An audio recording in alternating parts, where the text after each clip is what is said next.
Olá! Há 13 anos, como professor da Universidade Presbiteriana Mackenzie, leciono em todos os cursos do CCL, jornalismo, publicidade e letras. Dedica-se ao marketing, relacionado ao campo da comunicação, e também dá aulas na Faculdade das Américas. Já trabalhou em várias instituições, como o Centro Universitário Ibero-Americano, Unibero, PUC São Paulo e a Anhembi Morumbi. Formado em Publicidade e Propaganda pela Universidade Presbiteriana Mackenzie, é mestre e doutor em Comunicação e Semiótica pela PUC São Paulo, com pesquisa sobre o Carnaval e seus processos comunicativos e midiáticos. Parte do seu doutorado foi feito no Instituto de Ciências Sociais da Universidade do Minho, em Portugal. O projeto Memória recebe hoje o professor José Maurício. Tudo bem, professor? Olá, Gabriel. Tudo jóia. Então, para começar, eu queria saber sobre como você decidiu ser professor. Bom, acho que como várias histórias, né, isso remete a questões familiares. Eu venho de uma família onde existem muitos professores. Minha mãe era professora. E por conviver, né, desde a infância, vendo ela planejando aulas e coisas do tipo, não é que eu já desde cedo quisesse ser professor, mas eu sou de Minas, vim para São Paulo para estudar, queria buscar cursos na área da comunicação. Quando eu estava aqui, aquela ideia ela ficou muito forte dentro de mim. Aquilo que, né, aquilo que eu tinha visto quando era criança, acabou se revelando um caminho. Então, eu juntei um pouco essas experiências e essas memórias de infância com esse gosto que eu tenho por pesquisa, por escrever, por investigar, e aí cá estou eu.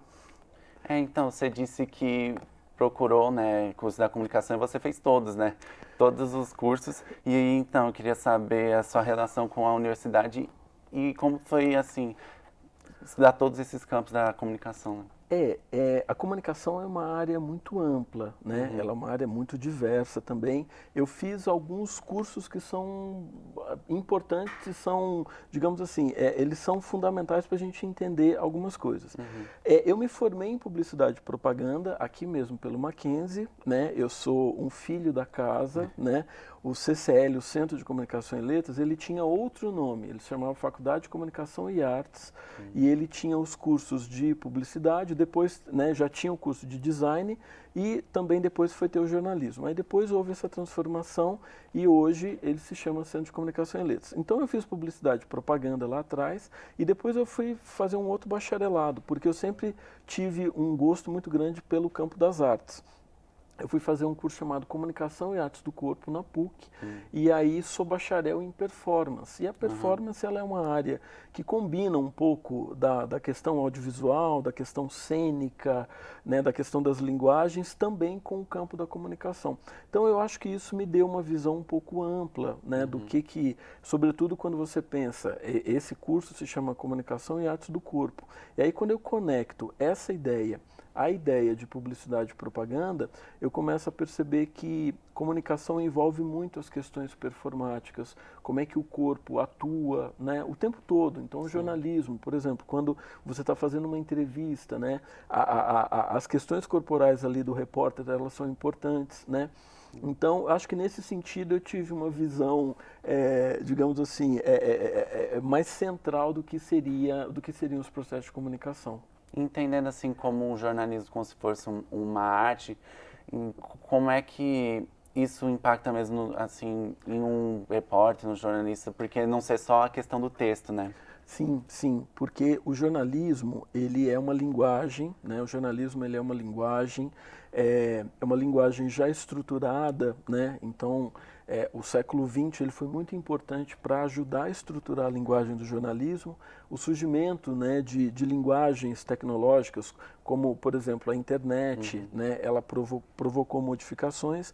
Mas o jornalista, ele não é apenas um leitor né, uma pessoa que necessariamente vê o que está acontecendo na sociedade, escreve um texto e repete aquilo, né? Ele precisa ter ele precisa pensar o processo de comunicação, como é que ele está falando sobre o que está acontecendo no mundo.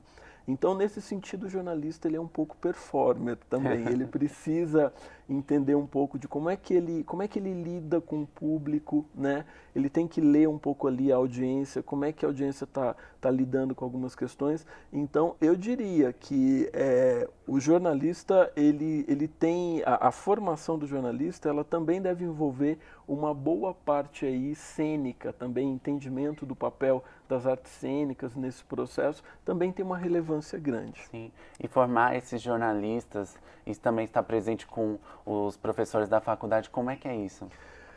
Isso é muito bacana, porque como eu fui aluno, né, lá na década de 90, fui aluno, né, do Mackenzie, eu acabo conversando com, hoje, quem foi meu professor, alguns deles acabaram se tornando meus colegas.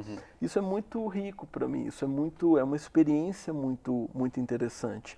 E uma das coisas que eu acho bastante relevantes é que o Centro de Comunicação e Letras, ele tem uma característica que é muito, né, bastante peculiar.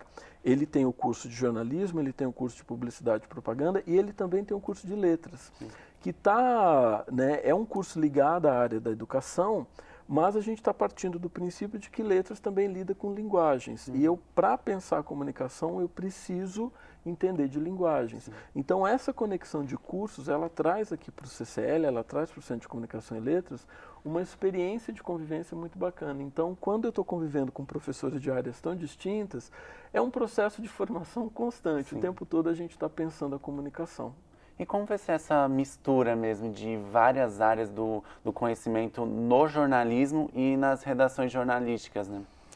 Hoje é fundamental, mais do que nunca, né? Porque o jornalista, ele tem que ter uma sensibilidade muito grande para as mudanças que estão acontecendo no mundo, e essa sensibilidade vem de muita pesquisa.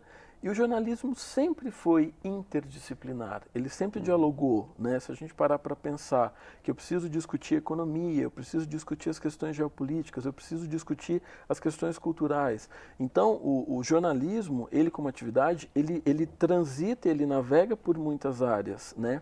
E aí, por isso, vem a importância da formação, né? Por exemplo, na grade vocês têm disciplinas ligadas às questões econômicas, disciplinas ligadas às questões artísticas, disciplinas ligadas às questões da linguagem, né? Justamente para dar conta desse processo, que precisa, essa sensibilidade para a questão interdisciplinar, ela precisa estar muito presente na vida do jornalista e, sobretudo, na formação dele. Qual é a peculiaridade assim, de um aluno de marketing, de um aluno de letras e um aluno de jornalismo? As grandes diferenças, então vamos lá, eu acho que tem algumas coisas que juntam todos eles, né? Mesmo letras, que está no campo da educação, ele está pensando em comunicação, porque um professor, ele também tem que se comunicar com o aluno, né? Então a educação, ela também é uma área, a educação também é um contexto ligado às questões comunicacionais, sobretudo hoje, quando a gente está pensando em um mundo aí recheado de redes sociais, velocidade de informação e essas coisas mais. Um aluno de marketing, ele tem uma cabeça mais voltada para o mundo dos negócios. Então, ele é um gestor com bastante aptidão para as questões comunicacionais. E o jornalista ele está pensando aí como é que eu leio o mundo, como é que eu interpreto o mundo e como é que eu falo justamente, né, a partir dessas interpretações, como é que eu converso com a sociedade. A gente tem, então, aí a comunicação como denominador comum, mas o aluno de letras, ele está muito preocupado com o contato com o aluno. Então, o aluno de letras, ele está o tempo todo no curso pensando como que eu converso com o meu aluno, como é que eu participo do processo de formação.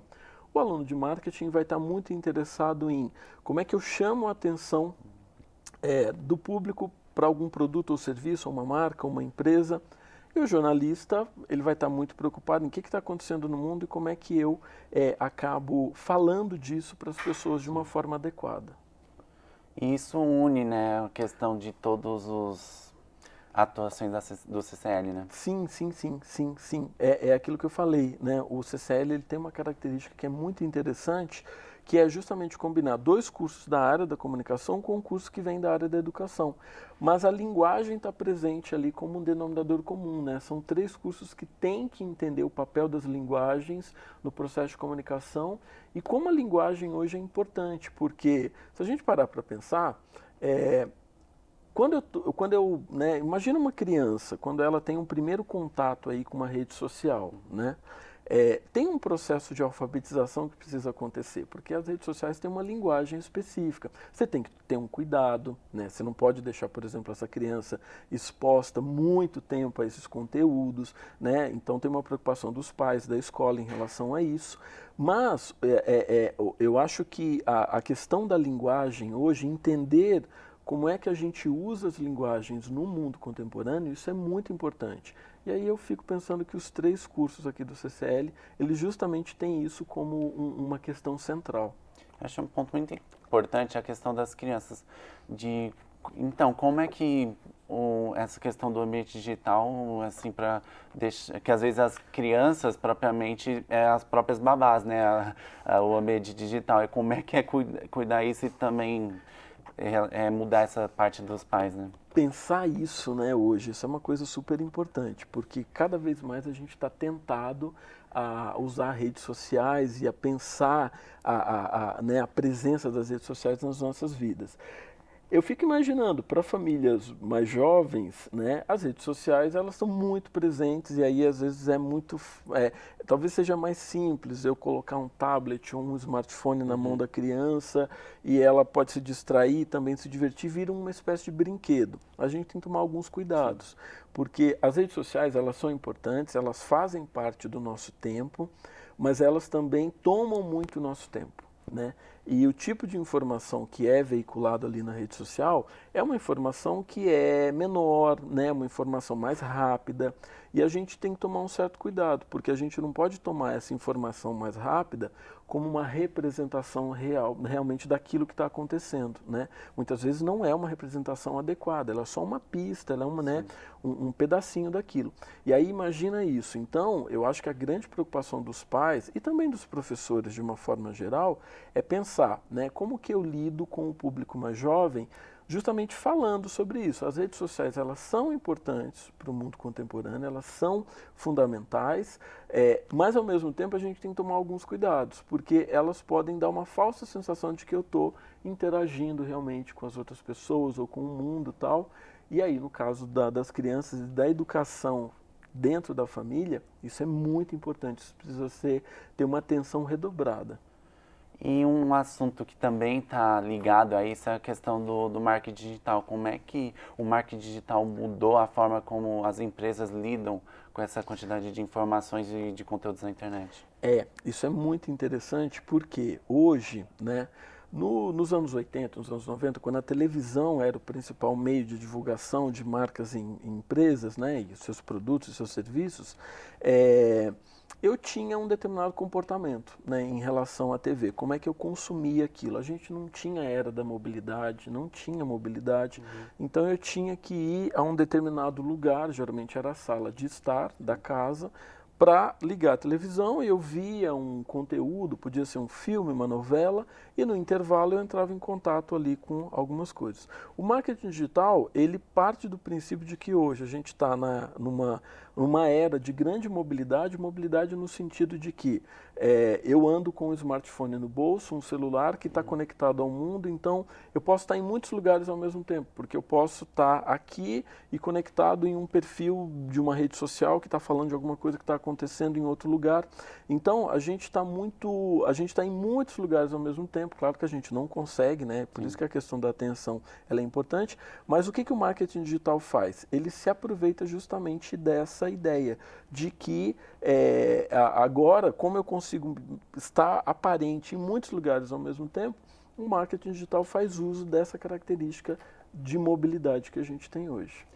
Para você já pensar na pergunta do próximo bloco, pensando muito na questão do aprendizado antigamente, assim, como é que isso impactou no aprendizado de um jornalista, de um publicitário, uma pessoa de letras, para dizer 20 anos atrás, 30 anos atrás, para agora. E é esse gancho que eu vou deixar para o próximo bloco do Projeto Memória Volta Já.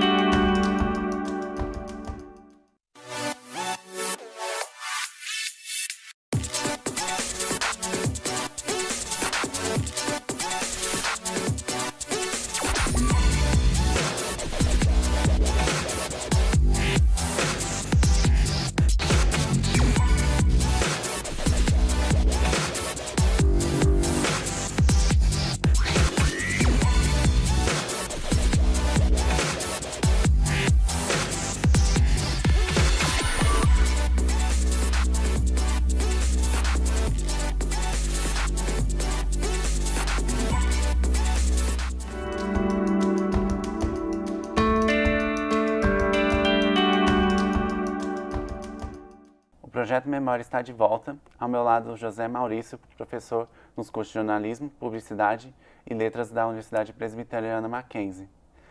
Para voltar na nossa conversa, a gente estava falando do como o streaming e as novas tecnologias mudaram a forma de lecionar dos cursos do CCL. Isso é interessantíssimo, porque realmente o advento da internet e o surgimento, né, de redes sociais, isso mudou bastante a forma como a gente, inclusive, dialoga. Nós, como professores, dialogamos, né, com os alunos. É claro, eu já comecei a dar aula, né, já existiam redes sociais, mas o que eu acabei acompanhando foi um processo de crescimento, inclusive, de uma complexidade cada vez maior desse cenário. Uma coisa que é diferente era que hoje as redes sociais elas podem prolongar, por exemplo, o tamanho da aula. Porque eu tenho o tempo específico, né, de duração daquela aula. Aquela aula começa às 7 e vai até às 9, né? Mas eu posso, por exemplo, criar um grupo de WhatsApp, eu posso criar um determinado perfil em alguma rede social que possa servir de apoio ou de complemento para aquele determinado tema que a gente esteja discutindo ali naquela sala em específico. Então, o que eu creio que existe de grande diferença há 20 anos, quando você não tinha necessariamente esse cenário das redes sociais, para hoje? O que a gente não tinha era justamente essa possibilidade de prolongamento e de continuar a conversa. Porque eu mesmo, por exemplo, eu mantenho grupos de WhatsApp com todas as turmas, tal, e o que eu percebo é que muitas vezes um determinado assunto, a gente comentou sobre esse assunto em sala de aula, mas de repente eu recebo algumas mensagens. Mas professor, eu queria entender melhor tal questão, tal. Alguma dúvida que apareça depois da aula, hoje ela tem a possibilidade de ser debatida, né? Então eu diria que hoje a aula ela aumentou, né, o tamanho dela. Ela aumentou o tamanho, não é que isso necessariamente signifique esgotamento para o professor, mas é que você tem outras possibilidades, né, de continuar a discutir um determinado assunto. Eu acho que isso é uma das principais diferenças que a gente tem com o advento aí das redes sociais. E mesmo aumentando, até talvez ao mesmo tempo diminuindo por causa da questão da atenção, que foi muito prejudicada também com a questão da pandemia e durante o tempo das aulas aí começou a piorar essa questão da qualidade dos alunos. Como é que é isso nesse mundo pós-moderno, né? Perfeito, isso é uma questão importante. Hoje, uma das características que a gente tem no mundo atual é a questão do foco, né? O mundo, né? Tem vários autores discutindo a pós-modernidade, o Bauman é um deles, fala muito desse mundo líquido, onde tudo é muito rápido, tem muito excessivo, muita informação, e onde a gente não consegue processar tudo, né? Então, a nossa atenção hoje, ela é muito fragmentada, a nossa memória é muito fragmentada, né? Isso é uma característica do mundo pós-moderno. E aí isso afeta diretamente a sala de aula, justamente porque, como eu estava dizendo, as redes sociais, né, elas acabam invadindo também o espaço da aula. Assim como pode ser vantajoso eu criar um grupo de WhatsApp para continuar um debate, né, no momento pós-aula, outras redes sociais podem invadir a aula e dividir a atenção, né? É muito comum você estar dando aula e você vê um aluno, pega o celular e abre, vê um story de Instagram, alguma coisa assim e tal. porque isso parece que virou uma característica do mundo contemporâneo. E é um desafio para a educação lidar com essas questões, né? Eu não acho que o caminho seja uma proibição, não é proibido isso, mas sim pensar uma forma de se conscientizar. Ó, a rede social, ela bem usada pode ser interessante, mas ela, usada de uma forma inconsciente, ela pode gerar muitos prejuízos, como, por exemplo, uma atenção cada vez mais fragmentada, né? A falta de foco, de repente, para você resolver problemas mais complexos, porque a rede social ela é tentadora, ela oferece ali um divertimento rápido, né? E ela causa um tipo de vício, porque a gente fica o tempo todo, ó, isso aqui é divertido, legal, cadê o próximo? E assim vai indo, né? E isso pode estar criando um tipo de condicionamento que pode ser pode ser muito ruim para a gente, porque eu posso de repente me deparar com um problema que seja mais complexo, mas de repente eu estou tão condicionado a lidar com coisas mais curtinhas e apenas, né, prazerosas, digamos assim, coisas que me causam riso e tal, que de repente eu parar para resolver uma equação, que talvez seja, né, num determinado contexto seja super importante, uma equação matemática, por exemplo, eu não esteja predisposto.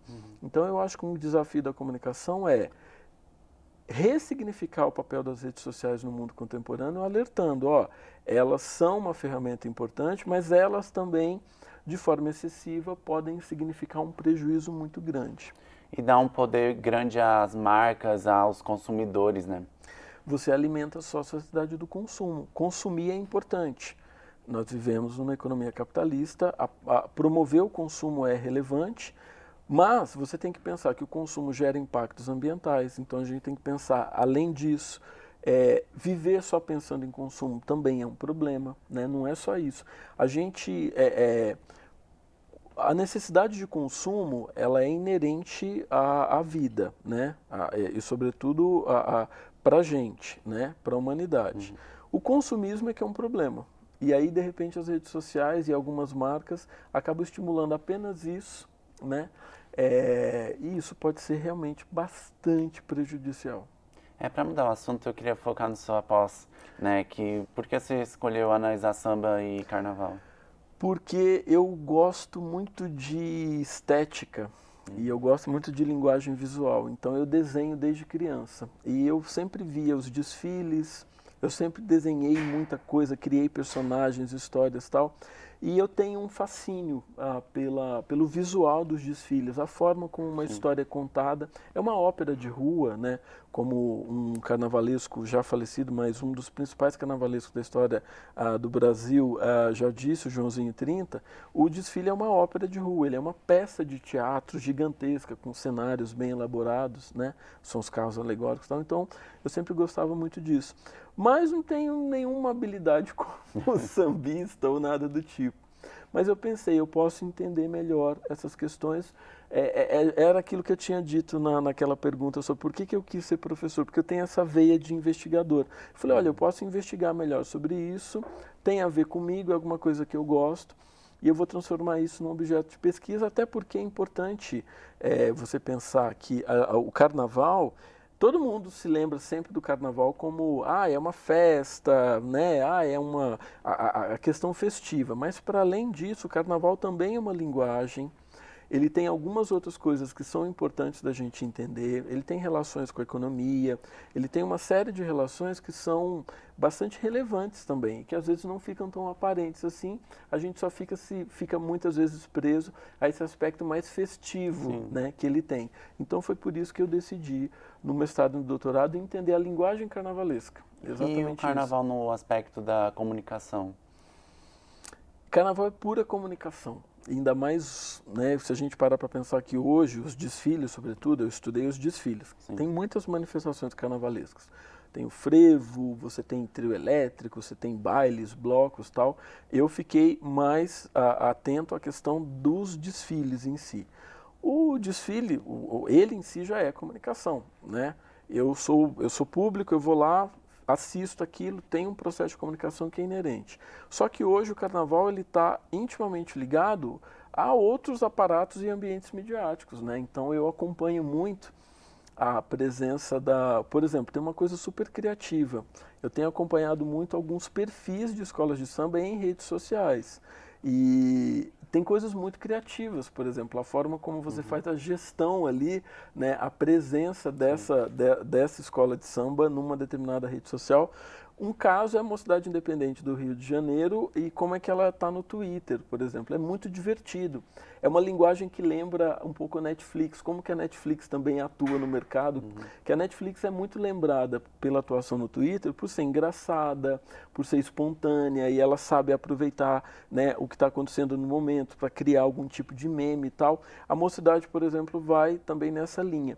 Então, você tem uma relação muito grande. Além do desfile ser pura comunicação, você tem hoje as escolas de samba muito ligadas às redes sociais, ao mundo da comunicação. A transmissão televisiva acaba enfatizando muito isso, né? Então, é pura comunicação. E nas redes sociais, as marcas, tipo, mudam mesmo, se identifica o que a marca é. Essa identificação da Netflix e de outras coisas, como é que talvez para uma marca que tem uma identificação fraca ou uma identificação controversa, mudar essa identificação? Quando a gente está pensando em marketing digital, quando a gente está justamente pensando nisso, qualquer perfil, né, numa rede social, seja um perfil, né, meu, né, ou seu, ou de uma marca, é uma extensão da identidade, né, dessa marca ou dessa pessoa. Sim. Então, o perfil do Twitter de uma determinada marca, né, é uma extensão da identidade dela. E aí ela precisa tomar cuidado, né? Porque é como se ela estivesse falando coisas inadequadas para as pessoas que estão ali atentas ao que ela está dizendo. Então, uma marca tem sempre que estar atenta ao que a audiência está achando daquilo que ela está discutindo. E ela vai medindo, e a partir dali ela pode pensar em algumas mudanças, né? Não, eu acho que eu preciso conversar um pouco mais sobre tal coisa, evitar algumas questões, né? Então, o que a gente tem visto hoje é justamente isso. Agora, os ambientes das redes sociais, eles são muito complexos, porque você tem, né, o público que está interagindo com aquilo, uma boa parte sabe das coisas que estão acontecendo, outra parte não necessariamente sabe das coisas que estão acontecendo. Então, por isso é que a gente tem que ficar numa espécie de monitoramento constante, né? Uma marca ela tem que ficar muito atenta, considerando que um perfil dela numa rede social é uma continuidade da identidade dela, ela tem que estar justamente monitorando aquilo o tempo todo para, caso seja necessário, eu posso fazer uma mudança, né? O que não dá é para ela, percebeu, né? Ignorar que aquilo seja uma identidade, uma continuação, uma extensão da identidade dela e continuar falando exatamente as mesmas coisas se aquilo não está dando certo. Sim, e o mercado muda muito rápido, né? Como é que é para colocar isso na cabeça, né, dos novos formandos, essa questão da mudança repentina do mercado? Essa é uma questão muito importante, porque quando você está falando com um público que é mais jovem, eles já nasceram nos ambientes digitais. Então, às vezes quando você fala sobre o mundo digital, eles falam assim, mas o que é, né? Você não tem uma diferença muito grande. Para a minha geração, né, eu cresci nos anos 80, e para as pessoas aí que têm a mesma faixa etária, a gente sentiu essa mudança de uma forma muito radical. Então, para a gente faz muito sentido quando a gente olhava como a TV, né, ela condicionava um determinado comportamento lá nos anos 80 e hoje como as redes sociais e a internet fazem isso. A gente explicar isso para os alunos é um super desafio, porque a maior parte dos alunos mais jovens, né, eles já nasceram nesse contexto. Então, eles olham e falam assim, não, qual é a grande diferença? Então, saber um pouco dessa história, desse contexto histórico, isso é fundamental, né? Então eu acho que hoje, por incrível que pareça, falar de marketing digital para os alunos é saber contar algumas histórias e, sobretudo, as mudanças históricas que aconteceram a partir ali da década de 70, 80 e 90 para esse mundo digital. Então falar dessa perspectiva histórica e sensibilizar para essa mudança é o grande desafio na sala de aula para enfatizar a importância que as redes sociais têm hoje. E até uma mudança recente, porque, pelo menos no nosso país, né, as coisas demoram a chegar às novas tecnologias, né? Então, essa mudança que talvez acompanhou antes em alguns outros países, chegou talvez há pouco tempo, né? Em algumas coisas a gente demora mais, alguns mercados são diferentes, né? Em algumas coisas a gente demora mais, em outras, né? Por exemplo, o TikTok foi rapidamente absorvido aqui, né? Se a gente considerar o período da pandemia. E é uma rede social que cresce bastante.